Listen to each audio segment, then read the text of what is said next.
So I would like to stay with this issue that Hank brought up and talk about this issue of free content. I mean, one of the problems I think that is alluded to in the tape that John just brought us, as one thinks about how to solve that problem, is who's going to pay for it, and who's going to pay for the solutions.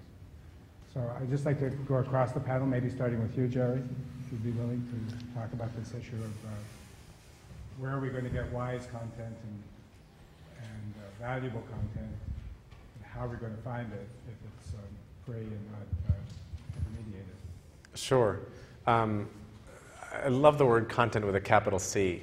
It's sort of an ironic term for me. And when I used to work for Esther, one of the first PC forums, this big conference I used to be part of, the theme of one, the early ones that when I was there was called Content is King.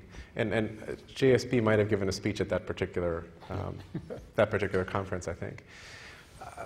What's interesting here is that the cost of doing all this stuff has fallen to nothing.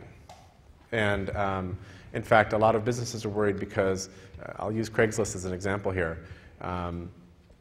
One of the lessons for me from Craigslist is that the natural cost of doing classifieds and yellow pages and personals and a whole bunch of other things that people have appropriated Craigslist to do, including publishing short fiction and a whole variety of other things, apparently the cost of doing that is almost nothing. The natural cost, I'll call it, because you'd be shocked how few servers they have. They serve cities all around the world. And if you're in the yellow pages business, or you're in the directory assistance business, or you're in the any of these classifieds business and you're a newspaper, you look at that and you're absolutely shocked.